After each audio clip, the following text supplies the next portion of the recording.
and I love talking about it and studying it and thinking about it. But for healing and regeneration and staying healthy and longevity and fighting cancer and building, we don't need to know that. We just need to know that we're made up of cells and stuff. The cells make the stuff. When the cells are healthy, they're making the stuff. When they're not healthy, they're not making the stuff, period. Or they're making the wrong stuff. And by the way, when we say the wrong stuff, really fundamentally, the cell's doing the right thing. Cells aren't stupid. They're just reading the environment, and they're misjudging the environment that they're sitting in. And that's very important. You see, the cells determine what they're going to make based on the environment they're sitting in.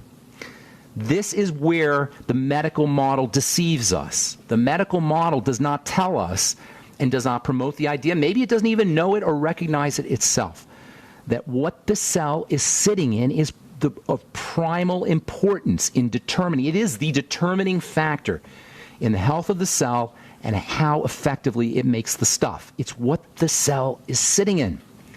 That is the key point. That's the take-home message. The cells, we're all cells and stuff. The cells are making the stuff. When the cells are doing their business and when they're healthy, they're making the stuff correctly.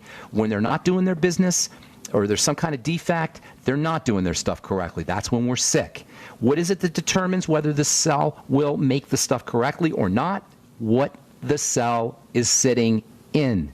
You can't get inside the cell, or it's foolish actually to try to get inside the cell without working on the stuff. Why don't they tell us this? Why do they tell us, oh, we'll work with the genetics and we'll change the genes and we'll look and see we have now with this fancy genetic technology where we'll have special medicines that will manipulate the genes? Why don't they tell us that really it's the stuff that the cell is sitting in that determines what's happening in the genes?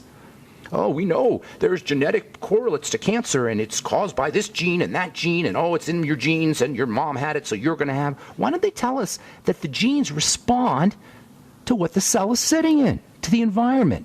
You know why? Because we don't need doctors to fix the environment. We don't need a medical model to fix the environment. There's going to be a lot of unemployed doctors and unemployed drug company executives and unemployed healthcare professionals, really, because our whole entire model is based on fixing the cell, the inside of the cell, and bypassing the stuff that the cell is sitting in. But it doesn't matter, because who controls the stuff? We do. Or who controls the environment that the cell is sitting in? We do. The environment that the cell is sitting in that determines what's going to be produced or how effective the cell is going to do its business or how healthy the cell is based on food, it's based on oxygen, and it's based on toxicity or the lack thereof. Now, you can factor in emotional and mental issues. Those are involved as well. Spiritual issues too. But you know what? None of that requires a doctor. It's all about the foods we're eating from a physical perspective, leaving aside the mental and the emotional and the spiritual, which are all important. From a physical perspective, it's all about the foods we're eating, and that includes sugar, the oxygen we're getting or not getting, and the toxicity that's accruing. That's it, you guys. And that is every single degenerative health crisis. That is so powerful. If you are dealing with cancer, or you're dealing with heart disease, or you're dealing with diabetes, you're dealing with any chronic long-term health issue, this is the best news. If you understand what I just said, that's the best news you'll ever hear. All right, I'm Pharmacist Ben. 844-236-6010 is our number. We're coming back with more good health information on the bright side right now. Back on the bright side, I am Pharmacist Ben. Got lines open for you at 844-236-6010. If you have questions about the longevity products or health challenges you may be dealing with, if you want to wean yourself off or a loved one off your meds and onto a good nutritional supplement program, we can help you do that. Or if you just have a success story you'd like to share, or if you want to contribute to our conversation, 844-236-6010 is our number today and every day on the bright side. If you want to purchase any of the longevity products you hear advertised on the program or recommended on the program, 866-735-2470 is the phone number for the Brightside Ben team. They can take your order right on the phone, or you can go to brightsideben.com and order products off the website. Of course, you can also call 866-735-2470 to sign up and join the Brightside Ben team and help me in my mission to educate the world about how important and how powerful and how effective and how life-changing the Beyond Tangy Tangerine is, and the Healthy Start Pack is, and the Biolumin Nightly Essence and the Ultimate Enzyme is, and just getting on a good nutritional supplement program, how powerful it can be. You can also go to my blog, pharmacistben.com or criticalhealthnews.com, which we update regularly with blog posts as well as news stories. We also have a video series that I'm doing with my friend Jonty Collier, who set up criticalhealthnews.com. So we have videos up on various questions. If you have a question that you want us answered on our video series, send an email to criticalhealthnews.com. criticalhealthnews.com. Okay, so we're talking fats, we're talking water-soluble nutrients, we're talking the distinction, how important it is to understand the distinction, how important it is to understand that we have power over our disease processes. If you're dealing with some kind of chronic degenerative disease, please understand it's not a medical concern. Medical concerns should be about repairing, about broken stuff. If you get hit by a car, hit by a bus. Lifestyle issues. Basically, what the cell is sitting in is based on lifestyle criteria, lifestyle concerns. Food, most especially food. Toxicity, and that includes sugar. And oxygenation.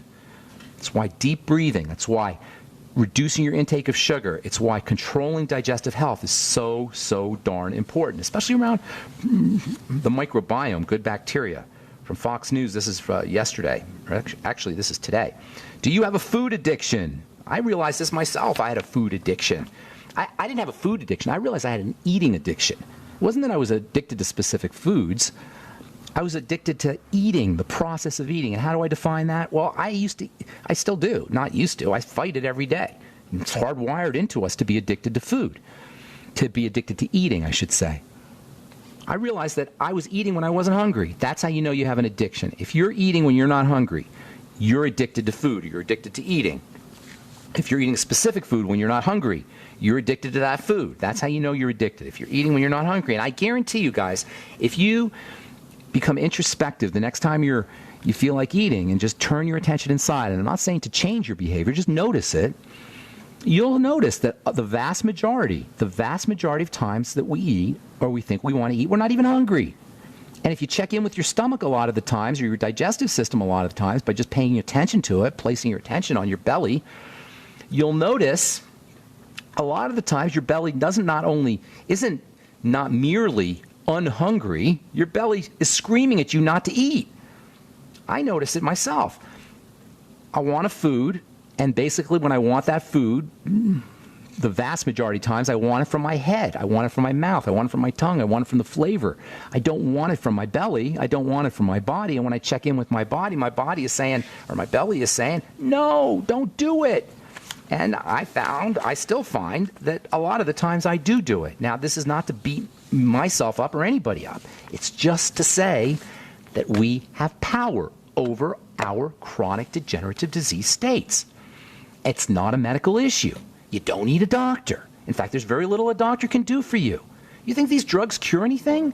Listen, let's be logical here. Now we're not only taking drugs, prescription drugs, because of our disease states, we're actually taking prescription drugs because it will reduce our risks. We have a risk management pharmacomedical model that doesn't even pretend to take care of our health. It just admits, oh, you'll reduce your risk of a heart attack by 23%. What does that even mean? That now you have a 76% or a 77% chance of a heart attack? What does it mean to reduce your risk by 23%? It doesn't even make sense from a health perspective, because now you still have a 76% chance of having a heart attack, whatever that means.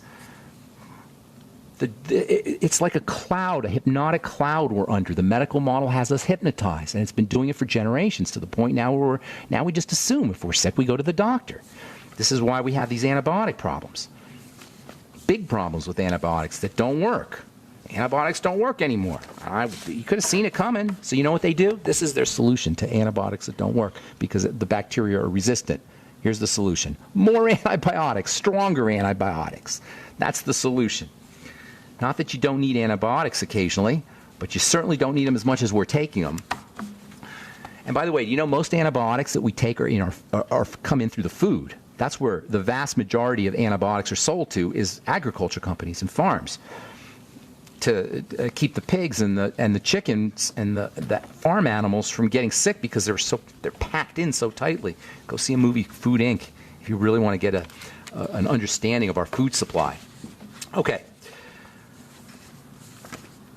844-236-6010 is our number. I got so much more I want to say here. We'll take your phone calls. I've got a bunch of lines open for you. I'll take Ray here in New York, and then we'll get to some letters if we don't have any more phone calls. 844-236-6010 is our number.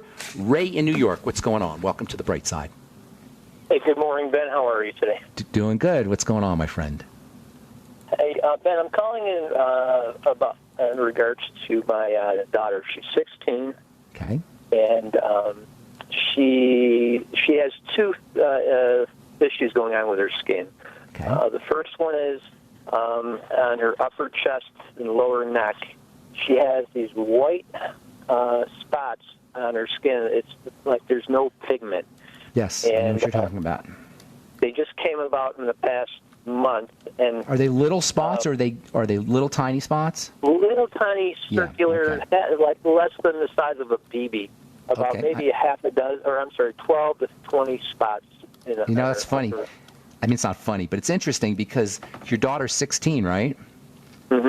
And I'm going to tell you something. I'm going to tell you something that's not good news, but you can turn it around and make it good news. You know what those are signs of? I think it's stress. No. I mean, that's probably involved in some level, and stress is kind of a generic word, so it's a physiologic stress. Listen, this is kind of, I want everybody to hear this now. She's 16, right? These are manifestations of the aging process. Isn't that interesting? The skin is aging already. Her body's already aging at the age of 16. Wow. Well, can it be compounded by the stress? Of course it is. Now, hang on, though, Ray. You sound like a smart guy. Don't throw words around like that. Do you mean emotional stress? Do you mean mental stress? Do you mean blood sugar stress? Do you mean physiological stress? What do you mean exactly? Well, her mom and I are just going through a divorce. So you mean mental and emotional stress? Yes. When you say stress. Because everything is caused by stress in the sense that it's all burden. A stress is a burden. Everything's a burden. But you're talking about emotional and mental stress. I'm not picking on you. I think it's very important to make this distinction because we throw that word around a lot. When we talk about stress, a lot of times we're thinking about the mental and the emotional. We don't realize that the physiologic stress has an equally important impact as the mental and emotional stress. And yes, indeed, it's a fungal issue. It has to do with a fungus. It's called tinea versicolor. Have you heard that word, Ray, or that diagnosis? I have not, but... Okay, hang tight. We'll be back when we come...